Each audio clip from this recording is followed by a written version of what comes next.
Oke, pada chapter kali ini kita akan melihat Metal Bat yang akhirnya berhasil lepas setelah dikurung di ruang isolasi akibat tindakannya yang tidak patuh kepada New Heroes dan akan melawan dua petugas keamanan, yaitu Erimin dan Destro. Saat di dalam masa kurungannya, Metal Bat ini sama sekali tidak mengetahui tentang adanya invasi robot dan tahu setelah diberi info oleh Tuan McCoy. Sedangkan Tuan McCoy dicurigai sebagai mata-mata dari asosiasi pahlawan dan segera dibawa untuk menghadap Mr. Fuzzy. Tapi yang gokil ada hal yang tidak terduga yang bikin Tuan McCoy berhasil kabur dari interogasi. Oke lah, nggak usah lama-lama, langsung aja kita bahas webcomic One Punch Man chapter 152. Oke, di chapter sebelumnya itu kan kita melihat pertarungan sengit antara Dr. Bopoy melawan Chill Emperor, tapi sebelum itu scene pun berpindah kepada Tuan McCoy yang dibawa untuk menghadap Mr. Fuzzy karena dicurigai sebagai mata-mata. Saat ini Tuan McCoy sudah berada di hadapan dari Mr. Fuzzy bersama dengan E dan Ryumon. Tuan McCoy di sini terlihat sudah keringat dingin dan disuruh menjelaskan tentang semua yang direncanakan oleh asosiasi pahlawan. Tapi Tuan McCoy nggak tahu apa-apa karena sebenarnya dia emang bukan pengkhianat. Dan aku hanya berpikir ini saat yang tepat untuk memanfaatkan Metal Bat daripada mengikatnya. A pun memberi pesan kepada Mr. Fuzzy jika McCoy mengesampingkan keputusanmu dan berusaha untuk membebaskan Metal Bat. Ini masalahnya. Meskipun dia bilang tidak tahu apa-apa, jadi dia tidak bisa dipercaya. Benar kan Mr. Fuzzy? Haruskah aku menggunakan kekuatan Neo Leaderku? Well, Mr. Fuzzy pun setuju dengan tanggapan dari A. Dari mulai tidak ada modifikasi tubuh, tidak ada pakaian perang, dan aku mulai lelah melihat loyalitas Tuan McCoy yang tidak jelas. Mungkin McCoy kurang disiplin dan kita harus mendidiknya. Mendengar keinginan dari Mr. Fuzzy kepada Tuan McCoy, A pun tidak menyangka jika masih ingin membiarkan McCoy hidup. Aku pikir tidak apa-apa untuk menyingkirkan semua orang yang berhubungan dengan asosiasi pahlawan sejak kita sudah menjalankan rencana itu. Untungnya aku meminta konfirmasi terlebih dahulu. Kalau begitu, aku akan menyiksanya tanpa membunuhnya. Mr. Fuzzy pun menanggapi itu tidak masalah jika dia mati selama proses interogasi. Tapi aku berencana untuk menggunakan mayatnya untuk terakhir kalinya karena dia memiliki hubungan yang baik dengan asosiasi pahlawan. Jadi dia mungkin akan berguna untuk memancing para eksekutif yang tersisa. Mr. Fuzzy juga berkata kepada McCoy, aku pikir kau akan tetap bekerja untuk asosiasi pahlawan yang telah kau hianati, dan aku benar untuk tidak memberitahumu detail rencana ini, McCoy. Jika kami lengah, serangan besar-besaran ini pun mungkin akan terganggu. Mendengar itu, membuat Tuan McCoy semakin berkeringat dingin karena dia bakal disiksa tanpa dibunuh. A juga sempat mengamati situasi di luar dan melihat jika asosiasi pahlawan tidak dapat berbuat apa-apa dan dalam keadaan putus asa karena itu. Ini seperti kesuksesan yang besar. Nah, Ryumon yang dari tadi hanya mengamati percakapan ternyata tidak diberitahu rencana besar ini. Rencana besar, serangan besar-besaran. Ah, mungkinkah yang mengerahkan robot-robot itu adalah New Heroes? Ayolah, kau memberitahu A sedangkan diriku tidak. Mr. Fuzzy menanggapi jika aku memberitahu Akun karena kami memiliki hubungan di mana aku mempercayakan berbagai tugas rahasia kepadanya. Karena aku tahu dia berada di pihak kita. Dan A menambahkan untuk jangan khawatir karena Tuan Ryumon juga salah satu dari kita dan aku bisa tahu dari aroma darahnya. Ryumon pun hanya kebingungan, sama. Aku dan kau. Sekarang setelah kau mengatakannya itu mungkin, tapi apa maksud dari rencana ini? Dijawab oleh A, jika sederhananya kami menghancurkan peradaban dengan tujuan membangunnya kembali di dalam dunia yang baru. Seluruh umat manusia akan menjadi objek kontrol pikiran dan modifikasi tubuh yang wajib. Diatur di bawah pengawasan penuh New Heroes. Kita akan memiliki status yang istimewa dan kita akan dapat bergerak dengan bebas di dunia ini. Hingga saat ini pun, aku mungkin satu-satunya orang yang mengetahui hal ini bahkan di antara para New Leader. Nah, mendengar rencana besar dari A, Ryumon pun menjawab, oh, jadi tidak ada orang lain selain kita yang tahu tentang hal ini ya. Lakukan apa yang kau inginkan, kebebasan untuk memilih kesempatan untuk menjadi apa yang kau inginkan. Ini seperti mimpi. Dan dijawab kalau itu benar oleh A. Dan yang tidak terduga adalah Ryumon yang mungkin bakal setuju dengan rencana ini, tapi malah menodongkan pistol kepada Mr. Fuzzy dan berkata, kalau begitu, aku akan menjadi pahlawan sejati. Ayo bersiaplah para penjahat. Tuan McCoy pun kebingungan dengan situasi saat ini yang sedang terikat di kursi. Bahkan semua orang di ruangan itu tidak menduga kalau Ryumon akan berbuat seperti ini. Nah, melihat perbuatan dari Ryumon membuat Mr. Fuzi merubah urutan prioritas kepada Ryumon daripada Tuan McCoy. Dan silahkan lepaskan tali pengikat kepada McCoy. Akhirnya Tuan McCoy pun dilepaskan dan A pun berkata, apakah ini baik-baik saja? Jika kita membebaskannya, dia mungkin akan kabur ke asosiasi pahlawan. Dan yang gokil adalah Ryumon menyuruh Tuan McCoy untuk cepat lari, yang kemudian Mr. Fuzi pun berhasil melepaskan todongan pistol dari Ryumon dengan bergerak berputar secara cepat dan berkata, aku ingin yang satu ini, ingin menyelidiki perubahan yang terjadi pada pria ini alias Ryumon. Sedangkan Ryumon tidak menduga kalau Mr. Fuzi bisa memutar tubuhnya dengan cepat. Tapi Ryumon lanjut menembaki kaki dari Mr. Fuzi sampai hancur sebelah dan kemudian menyuruh Tuan McCoy untuk cepat pergi dari sini. Bahkan setelah itu dia pun menodongkan pistol kepada Akun untuk jangan bergerak. Takutnya dia menangkap Tuan McCoy kembali. Nah, melihat kemampuan Ryumon, A pun memuji karena keterampilan menembaknya sangat akurat, tapi jangan pikir hal itu bisa berpengaruh kepadaku. Setelah itu dia pun menanyakan kepada Mr. Fuzi apa yang harus kulakukan sekarang. Dengan biaya tambahan, aku bisa saja menangkap pria ini dan Mr. Fuzi pun akan membayar itu 2 kali lipat dari biaya kontraknya. A pun merasa senang karena bisa menghabiskan seluruh hidupnya untuk membunuh dan ini sungguh menyenangkan. Beruntungnya diriku. Walaupun masih belum jelas apakah uang kertas akan bernilai di dunia yang baru. Tapi sebelum kita bertarung, aku ingin menanyakan sesuatu. Apa yang menyebabkan dirimu berubah kepada Ryumon? Jawaban Ryumon simple, kalau aku selalu konsisten dalam bertindak. Maksudku menjadi seorang pahlawan. Itu sebabnya kami geng Ryumon memulai lembaran baru dan bergabung dengan New Heroes. Gila, gokil gak sih? Ryumon yang awalnya kelihatan songong dan jadi hero yang kelihatannya cuma ada kepentingan, ternyata dia emang serius menjalaninya. Mendengar jawaban dari Ryumon, Akun hanya menghela napas. Jadi sejak awal kau benar-benar serius ya?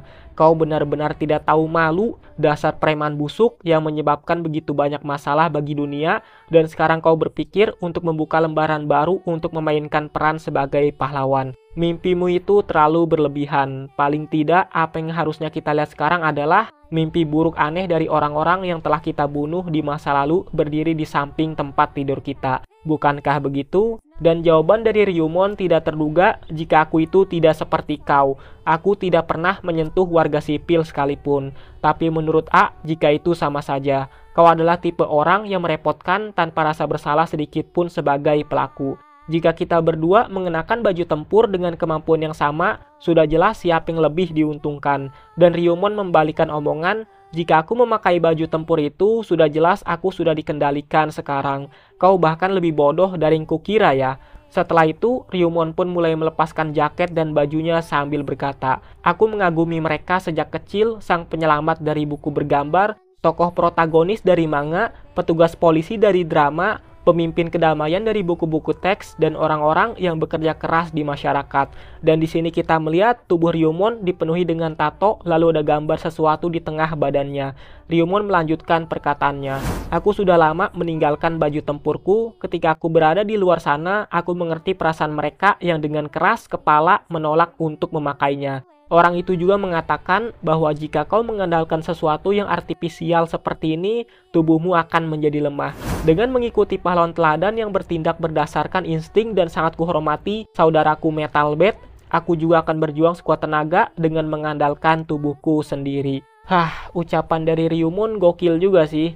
Karena seingat Mimin, pertemuan mereka di versi Murata Sensei awalnya ada konflik gitulah. Kayak si Metal Bat bener-bener dibikin kesel oleh kelakuan dari Ryumon. Tapi setelah jauh di beberapa chapter webkomik, ternyata mereka sudah menjadi dekat layaknya saudara. Nah, A yang melihat tato di tengah badan Ryumon bertanya, apakah itu kelinci?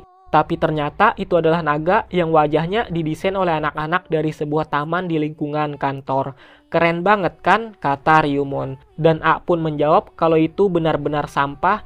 Perasaan dan pilihanmu seperti sampah yang kemudian dia juga melepaskan baju untuk memakai peralatan baju tempurnya. Aku mengerti, kalau begitu aku akan mematikan fungsi baju tempurku. Tapi tentunya kau belum pernah menghadapi pembunuh sungguhan sebelumnya kan? Biar kutunjukkan perbedaannya dengan penjahat biasa.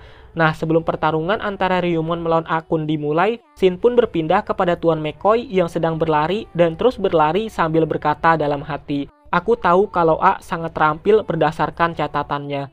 Kalau begini terus, Ryumon bisa dalam bahaya. Sepertinya aku tidak bisa menghubungi asosiasi pahlawan dengan teleponku, Darkseid menghilang entah kemana, dan tidak ada satupun staf lain yang bisa aku percaya. Kemudian satu-satunya tujuan adalah Metal Bat, dan akhirnya Tuan McCoy melihat tongkat baseball dari Metal Bat. Dia pun langsung berlari untuk menuju penjara atau kurungan dari Metal Bat lalu berkata, "Aku menemukannya, keluarlah dan buat kekacauan. Para pahlawan New Heroes benar-benar korup dan pemimpin mereka Mr. Fuzi, aku ingin tahu apakah dia seorang manusia atau bukan. Aku bahkan tidak yakin jika dia adalah manusia. Yang kita butuhkan saat ini adalah kekuatan tempur keadilan. Baiklah, aku akan menyerahkannya. Aku tidak bisa membayangkan senjata tumpul ini bisa menyelesaikan apapun, tapi aku akan tetap menyerahkannya. Aku menaruh ini melalui slot transfer di pintu kurungan. Tapi sebelum berhasil memberikan pentungan, tiba-tiba ada seseorang yang mengambil pentungan dari tangan Tuan McCoy, dan ternyata itu adalah 4 orang yang datang, yaitu Koko, Marsleo, Erimin, dan Destro. Nah, di sini Marsleo menyerahkan pentungan kepada Erimin, dan Erimin pun mengamati pentungan itu. Dia mengamati yang ada hanyalah berat dan kekerasan, dan aku tidak bisa membayangkan ini adalah langkah yang bisa mengubah keadaan. Jadi apa yang kau lakukan sekarang kepada Tuan McCoy? Tapi itu ternyata cuma candaan karena aku sudah mendengar semuanya melalui penyadap yang kutanam sebelumnya. Dan Tuan McCoy pun tidak menyangka dan mencari-cari di mana penyadapnya itu. Erimin hanya berkata, "Itu sebabnya aku kembali untuk berjaga-jaga. Kau bisa saja meninggalkan tubuh fisikmu dan mati tanpa merasa sakit. Selamat tinggal McCoy, si pengkhianat yang kesepian." Nah, sebenarnya Mimin agak lucu juga sih, karena banyak yang remehin pentungan dari Metal Bat dan merasa kalau pentungan ini ya cuma pentungan biasa. Tapi beda kalau yang memakainya Metal Bat. Nah, sebelum Tuan McCoy dibunuh, tiba-tiba pintu dari kurungan Metal Bat digedor-gedor, lalu gedoran itu pun semakin keras dan banyak hantaman yang keras. Tapi Erimin tetap santai karena penjara itu terbuat dari nanometal memori dengan kepadatan tinggi sehingga tidak mungkin dihancurkan. Jika kau melanjutkannya, kau akan mematahkan tulang-tulangmu sendiri, dan Destro pun berniat menggunakan gas penenang karena suaranya sangat mengganggu. Tapi gedoran dari kurungan itu tidak berhenti, yang kemudian berhasil dihancurkan oleh Metal Bat hanya dengan tubuhnya. Di sini terlihat kalau tubuh Metal Bat ini emang udah bener-bener kuat, bahkan itu tanpa pentungan sekalipun. Dan melihat itu membuat Erimin dan Destro terkejut. Setelah itu Metal Bat pun berkata, "Aku bilang ini memang memakan waktu, tapi aku tidak bilang kalau aku tidak bisa keluar dari kurungan ini." Yang kemudian mengambil pentungannya di tanah dan berkata, "Untuk jangan meremehkanku." Dan di sini kita melihat kondisi dari Metal Bat yang dipenuhi dengan darah karena hantaman keras yang dia lakukan pada kurungan. Di sini Erimin mengancam kalau kau berada dalam posisi di mana keluargamu telah disandra dengan kedok menjamin keamanan mereka. Apakah kau tidak merasa sudah mengubah sikapmu, Tuan Metal Bat? Tapi Metal Bat tidak peduli, seolah-olah aku mempercayai omong kosong itu, dasar bodoh. Jika aku kehilangan kontak, anak buahku akan segera bertindak dan mereka mungkin sudah mengevakuasi semua orang. Destro pun tidak menyangka kalau Metal Bat ternyata punya anak buah, karena itu tidak ada di dalam data. Metal Bat menjelaskan kalau pahlawan kelas B dan C yaitu Wooden Flank dan Iron Fist, bahkan dalam asosiasi pahlawan mereka juga kurang terkenal. Entah bagaimana mereka memutuskan untuk menjadi anak buahku dan siapa juga yang mau repot-repot mencatat hubungan seperti itu. Erimin hanya berkata, "Kelas bawah ya? Mereka sudah mati." Iya kan? Tidak mungkin bagi orang-orang seperti itu bisa berguna. Nah, mungkin maksud Erimin kalau 2 anak buah dari Metal Bat bisa aja mati karena invasi robot yang ada di luar sana. Tapi Metal Bat membalas, kalau aku sudah melatih mereka dengan sangat keras. Tapi Erimin tetap kekeh karena tidak mungkin orang bisa berubah dengan mentalitas keberanian dan kemauan yang konyol. Dan Metal Bat membalas lagi, kau itu bahkan tidak akan pernah mengerti sampai kapanpun. Dan saat ini Shin pun berpindah kepada anak buah Metal Bat yang ternyata mereka juga terluka dan berkata, "Aku sudah mencapai batas kekuatanku. Meskipun aku sudah banyak berlatih dengan Tuan Metal Bat, akhirnya malah seperti ini. Kita tidak cukup kuat jika sendirian." Dan temannya menanggapi, "Itu benar. Kami sangat berterima kasih kepada kalian semua. Kami berpikir kalian berada di pihak New Heroes, tapi kalian menyelamatkan kami. Terima kasih banyak, berkat itu kami berhasil sampai di tempat perlindungan ini." Dan ternyata orang yang menyelamatkan anak buah Metal Bat adalah anak buah Ryumon dan berkata, "Kita mengikuti perintah bos Ryumon dan kami meninggalkan pakaian tempur kami dan melindungi keluarga Metal Bat dengan sekuat tenaga." Wah gila sih, entah kenapa Mimin jadi terharu ngeliat hubungan antara Metalbed dan Ryumon yang saling melindungi bahkan di antara para anak buahnya. Nah, walaupun mereka semua ada di tempat perlindungan yang canggih, tapi getaran masih ada dan tampak tidak terlalu aman. Di sini ada juga adik dari Metalbed, yaitu Zenko yang khawatir dengan keadaan dari Metalbed yang kehilangan kabar. Nah, keadaan di tempat perlindungan itu dipenuhi dengan semangat, kita tidak punya pilihan lain selain melawan, dan jika kita kalah, ayo kita bertarung sampai titik darah penghabisan. Walaupun mereka juga mengkhawatirkan bos mereka. Setelah itu, Shin pun berpindah lagi kepada Metalbed yang kelihatan dipenuhi aura sambil berkata, "Lagi pula aku akan mengalahkan kalian. Tidak ada alasan lagi, aku tidak bakal dibodohi dan aku pasti tidak akan membiarkan kalian kabur." Nah, Destro dengan sombongnya berkata, "Apa tidak masalah kalau kita membunuhnya?" Dan Erimin menjawab, "Tentu saja. Bahkan jika kerusakan pada tubuhnya terlalu parah hingga tidak bisa diubah menjadi cyborg. Karena memang begitulah keadaannya." Awalnya Rimin menyuruh Koko dan Marceleo untuk maju duluan untuk mengetahui seberapa kuat Metalbed dalam kondisinya saat ini. Yang kemudian dengan mudahnya Metalbed membuat mereka berdua terpental sampai mendelep di tembok. Erimin yang melihat itu berkata, sama seperti data rahasia asosiasi pahlawan, tubuhnya mendapatkan lebih banyak kekuatan jika semakin banyak cedera yang dia terima.